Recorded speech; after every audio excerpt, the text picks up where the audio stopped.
Hello friends, welcome to Tridevi cooking channel.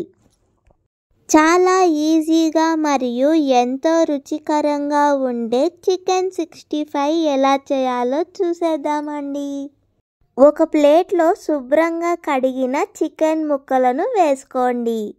సగం spoon అల్లం వెల్లుల్లిపాయ పేస్ట్, 1 గరిటెడు మైదా పిండి, రుచికి సరిపడా ఉప్పును వేసుకోండి.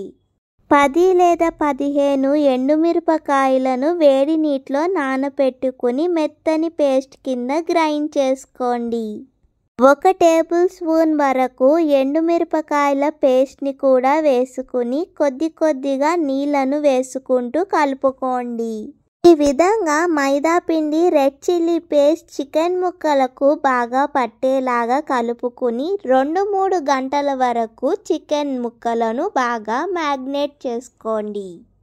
ఒక గిన్నెలోకి 3 టేబుల్ స్పూన్ల పెరుగును వేసుకోండి. రుచికి సరిపడా ఉప్పును వేసుకోండి. వేయించిన 1 టేబుల్ స్పూన్ జీలకర్ర పొడిని వేసుకోండి. 1 టేబుల్ స్పూన్ ధనియా పొడిని వేసుకోండి. 1 నిమ్మకాయను జ్యూస్ తీసుకుని వేసుకోండి. 1 టేబుల్ స్పూన్ వరకు రెడ్ చిల్లీ పేస్ట్ని వేసుకోండి. వేసుకున్న పదార్థాలన్నీ కూడా బాగా కలిసేలాగా కలుపుకోండి. ఈ విధంగా ఒక సాస్ని తయారు చేసి ఉంచుకోండి. ఇప్పుడు మనము 2 నుండి 3 గంటల వరకు మ్యాగ్నేట్ చేసి ఉంచుకున్న చికెన్ని ఒక ప్యాన్లో డీప్ ఫ్రైకి సరిపడా నూనెను వేసుకోండి. నూనె బాగా కాగాక మనం ముందుగా మ్యాగ్నేట్ చేసి ఉంచుకున్న చికెన్ ముక్కలను వేసుకోండి.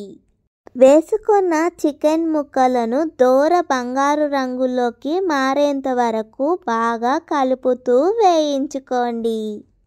ఈ విధంగా చికెన్ ముక్కలు బాగా వేగాక వీటిని ఒక ప్లేట్లోకి ట్రాన్స్ఫర్ చేసుకోండి. ఈ విధంగా చికెన్ ముక్కలన్నిటినీ ఒక ప్లేట్లోకి వేసుకున్నాక మిగిలిన చికెన్ ముక్కలను కూడా ఈ విధంగా నూనెలో వేసుకుని బంగారు రంగులోకి వేగేంత వరకు వేయించుకోండి. ఇప్పుడు స్టవ్ మీద మరొక ప్యాన్ పెట్టుకొని దాంట్లో కొద్దిగా నూనెను వేసుకోండి. నూనె బాగా వేడయ్యాక దాంట్లో చిన్న ముక్కలుగా చాప్ చేసుకున్న వెల్లుల్లిపాయ ముక్కలు, అల్లం ముక్కలు వేసుకోండి. అల్లం ముక్కలు, వెల్లుల్లిపాయ ముక్కలు వేగేలాగా బాగా కలుపుతూ వేయించుకోండి.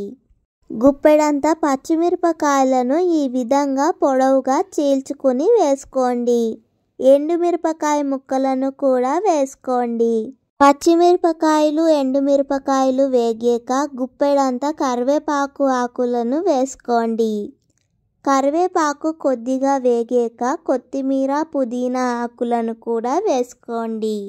ఇప్పుడు మనం ముందుగా తయారు చేసి ఉంచుకున్న సాస్ మిశ్రమాన్ని వేసుకోండి. సాసెస్ అన్నీ కూడా బాగా మసాలాలకు పట్టేలాగా కలుపుకుని సాస్లో నుండి నూనె పైకి తేలేంత వరకు ఉడకనివ్వండి. ఇప్పుడు మనం ముందుగా ఫ్రై చేసి ఉంచుకున్న చికెన్ ముక్కలను వేసుకోండి.